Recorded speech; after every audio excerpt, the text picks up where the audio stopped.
സമുദായത്തില് അവർക്ക് പഠിക്കാനും എന്താ പറയാ മദ്രസ ഒരു പഠനം എന്ന് പറഞ്ഞിട്ട് ചെറിയ പ്രായത്തിലേ അവർക്ക് കൊടുക്കുന്നുണ്ട്. പക്ഷെ നമ്മുടെ സമുദായത്തിനകത്ത് അങ്ങനെ ഒരു പഠനം നമുക്ക് കിട്ടിയിട്ടില്ല, അങ്ങനെ കൊടുക്കുന്നില്ല. അതെന്തുകൊണ്ടാണ്? കിട്ടിയിട്ടില്ല എന്നുള്ളതിന് 100% ശരി. കൊടുക്കുന്നില്ല എന്ന് പറഞ്ഞത് ശരിയല്ല, അതുപോലെ കൊടുക്കുന്നില്ല എന്ന് പറഞ്ഞത് ശരിയാണ്. പറഞ്ഞ മനസ്സിലായില്ല?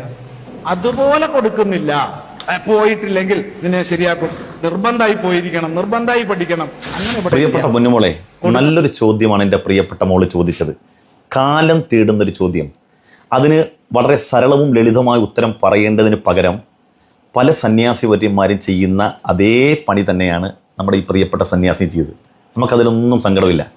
അവർക്കതിന് ഉത്തരം പറയാൻ അവരുടെ നിസ്സഹായത, അവരുടെ കഴിവുകേട് അത് മറച്ചു വെക്കാൻ വേണ്ടിയാണ് എന്ത് പറഞ്ഞത്? മുസ്ലിമീങ്ങളെപ്പോലെ നിർബന്ധ ശാസനയോ ഭീഷണിയോ ഒന്നും ഇല്ലെന്നാണ്. മോളെ, നിങ്ങളൊക്കെ രാവിലെ സ്കൂളിൽ പോകാറില്ലേ? നിങ്ങൾ സ്കൂളിൽ പോകാൻ വേണ്ടി നിങ്ങളുടെ മാതാപിതാക്കൾ പ്രഭാതത്തിൽ നിങ്ങൾ നിർബന്ധിക്കാറില്ലേ? നിങ്ങളോട് കൽപ്പന ചെയ്യാറില്ലേ? ഇതുപോലെ തന്നെയാണ് എല്ലാ മക്കളും പഠിക്കണം എന്നുള്ളത്. ഞങ്ങൾക്ക് ഭൗതികവും ആത്മീയവും വേണമെന്ന് ആഗ്രഹിക്കുന്നവരാ.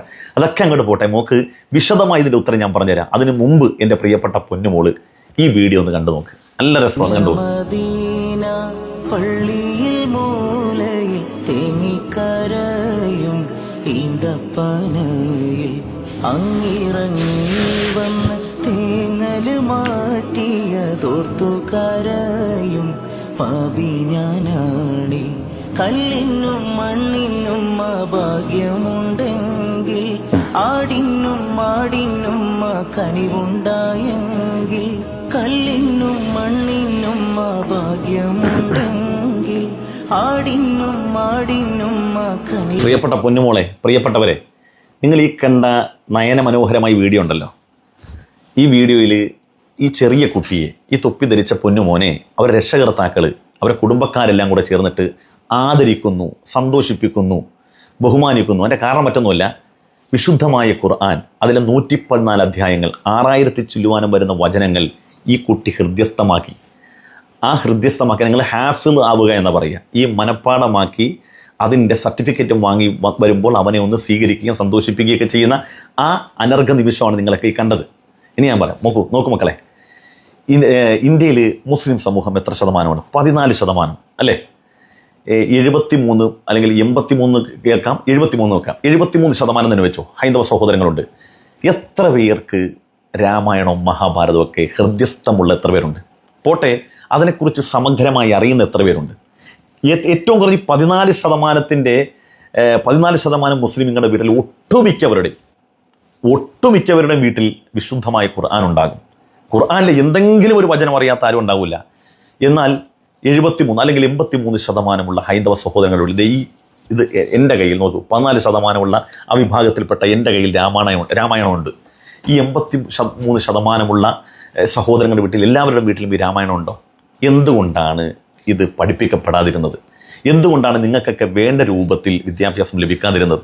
ഇതിന് ഉത്തരം പറയാതിരിക്കാൻ വേണ്ടിയാണ് അട്ടിമറിച്ചിട്ട് മുസ്ലിം സമൂഹത്തെ പോലെ നിർബന്ധ മതപഠനമില്ല എന്ന് പറഞ്ഞത്. നമ്മൾ സ്കൂളിൽ പഠിക്കുന്നത് നമ്മളെ ബാല്യകാലത്തിൽ നമ്മൾ നിർബന്ധിച്ച് വിടാറില്ലേ? അതുപോലെ തന്നെ മദ്രസയിലുള്ളൂ. മക്കളെ, 14% ഉള്ളെങ്കിൽ പോലും ഞങ്ങളുടെ മക്കൾ ധാർമ്മികമായ ജീവിതം നയിക്കണം. നോക്കൂ, സ്കൂളിൽ പോകും, നമ്മൾ പഠിക്കും വെള്ളത്തിലടങ്ങിയിരിക്കുന്ന ഘടകം ഏതാണെന്ന് നമ്മൾ പഠിക്കും അല്ലേ? H2O ഒക്കെ നമ്മൾ പറയാറില്ലേ? എന്നാൽ മദ്രസയിൽ നിന്ന് പഠിപ്പിക്കുന്നത് ഈ വെള്ളം ദാഹിക്കുന്നവന് കൊടുത്താൽ അത് പുണ്യമാണ് എന്നുള്ളതാണ്. വെള്ളത്തിൽ അടങ്ങിയിരിക്കുന്ന ഘടകത്തേക്കാൾ നമ്മൾ പഠിച്ചിരിക്കൽ എന്താണ്? ഈ വെള്ളം നമ്മൾ മറ്റുള്ളവർക്ക് കൊടുക്കാൻ പ്രേരിതമായ മതപരമായ ധാർമ്മികമായ മൂല്യങ്ങളാണ് നമ്മൾ പഠിച്ചിരിക്കേണ്ടത്. കൂട്ടത്തിൽ മോൾ ഈ വീഡിയോ കൂടെ കണ്ടോളൂ. മദ്രസയിൽ പോയാലുള്ള ഗുണം, മദ്രസയിൽ നിന്ന് പഠിച്ച പാഠത്തിന്റെ പ്രതിഫലനം എന്താണെന്ന് കണ്ടോളൂ. തന്റെ മാതാപിതാക്കളെ തോളിലേറ്റ് കൊണ്ടടക്കാൻ എത്രയോ കാലം അവർ നമ്മളെ ചുമന്നു.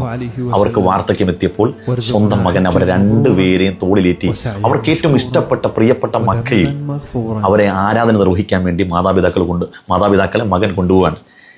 ഇന്നത്തെ കാലം മോക്കറിയാമല്ലോ, നിങ്ങളൊക്കെ ദിനേന പത്രം വായിക്കുന്നവരാണല്ലോ. നമ്മുടെ നാട്ടിൽ വൃദ്ധസദനം കൂടി വരികയല്ലേ?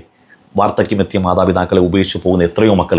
അക്കാലത്ത് മുസ്ലിം സമൂഹം മാതാപിതാക്കളോട് ഇത്രയും കരണീയമായി പെരുമാറുന്നതിൻ്റെ കാരണം മദ്രസയിൽ പഠിപ്പിക്കുന്ന മാതാപിതാക്കളുടെ കാലിൻ്റെ ചോട്ടിലാണ്, അവരുടെ തൃപ്തിയിലാണ് ദൈവത്തിൻ്റെ തൃപ്തി എന്ന് പഠിപ്പിക്കുന്നത് കൊണ്ടാണ്. ഇതൊക്കെയാണ് മദ്രസയിൽ നിന്ന് പഠിപ്പിക്കുന്നത്.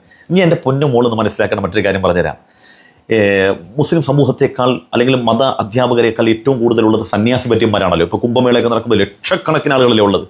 എത്ര പേര് ആ സമൂഹത്തെ ഈ രാമായണം മഹാഭാരതമൊക്കെ പഠിപ്പിക്കുന്നുണ്ട്? ഞാൻ നേരത്തെ ചോദിച്ച പോലെ എത്ര പേരുടെ വീട്ടിൽ ഇതുണ്ട്? ഇതില്ലാതിരുന്നതിൻ്റെ കാരണം എന്നറിയോ? മോളെ, ഇതൊക്കെ കയ്യിലെടുക്കാൻ തുടങ്ങിയിട്ട് വളരെ കുറഞ്ഞ കാലം മാത്രമേ ആയിട്ടുള്ളൂ. നമ്മുടെ നാട്ടിൽ പഞ്ചമി, നമുക്കറിയാം, അയ്യങ്കാരുടെ ചരിത്രം പഠിക്കുമ്പോൾ അതിൽ പ്രധാനപ്പെട്ട ഏടാണ് പഞ്ചമി. സ്കൂളിൽ പഠിക്കാൻ ചേർന്നു. പെലയ പിള്ളാരെ സ്കൂളിൽ കയറ്റിയാൽ ഞങ്ങൾ പഠിക്കത്തില്ല എന്ന് അന്ന് സവർണ ജാതിക്കാരായ തമ്പുരാക്കന്മാരുടെ മക്കൾ പറഞ്ഞു. അന്ന് അയ്യങ്കാളി പറഞ്ഞെന്താ? പെലയ പിള്ളാരെ, ഞങ്ങളുടെ പിള്ളേരെ സ്കൂളിൽ കയറ്റിയില്ലെങ്കിൽ നിങ്ങളുടെ പാഠം ഞങ്ങൾ കൊയ്യത്തില്ല എന്ന് പറഞ്ഞു.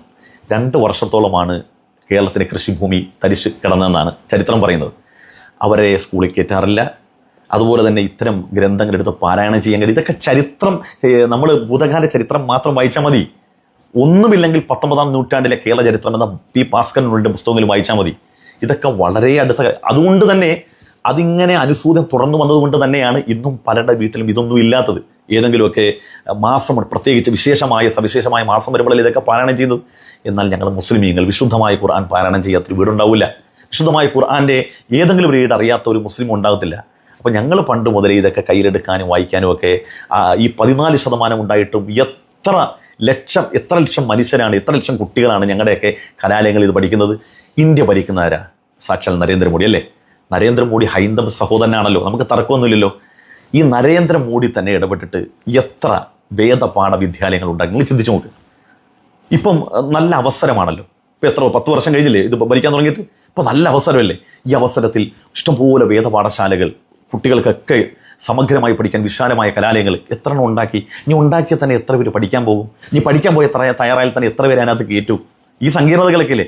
അതുകൊണ്ടാണ് മക്കളെ നിങ്ങൾക്ക് ഈ വിദ്യാഭ്യാസം നിഷേധിക്കപ്പെട്ടത്. അല്ലാതെ ഈ പറയപ്പെട്ടതുപോലെ നിർബന്ധ മതപഠനമില്ല, പഠിപ്പിക്കുന്നുണ്ട്. ഈ പേര് തന്നെ അവർ പറയുന്ന ഈ കലാലയങ്ങൾ തന്നെ നിങ്ങളിപ്പോൾ ആദ്യമായിട്ട് കേൾക്കുകയല്ലേ? ഇതാ സംഭവം, അല്ല വേറൊന്നുമില്ല കേട്ടോ. മക്കളെ പഠിക്കണം, നിങ്ങളൊക്കെ പഠിക്കണം കേട്ടോ. രാമായണവും മഹാഭാരതവും ഒക്കെ നിങ്ങളൊക്കെ പഠിക്കുക, വളരെ നല്ലതാണ്. അതിനകത്തൊക്കെ ഒരുപാട് ധാർമ്മിക മൂല്യങ്ങളുണ്ട്. അതൊക്കെ നിങ്ങൾ പഠിക്കുക. എന്നിട്ട് നിങ്ങൾ എന്ത് ചെയ്യുക? എല്ലാ മതങ്ങളെയും തമ്മിൽ താരതമ്യം വെച്ചിട്ട് നിങ്ങളൊന്ന് പഠിച്ചു നോക്കി, ഏതാണ് ശരി, ഏതാണ് സത്യം എന്നുള്ളത്. നിങ്ങൾ സത്യത്തിലേക്ക് എത്തുക തന്നെ ചെയ്യും.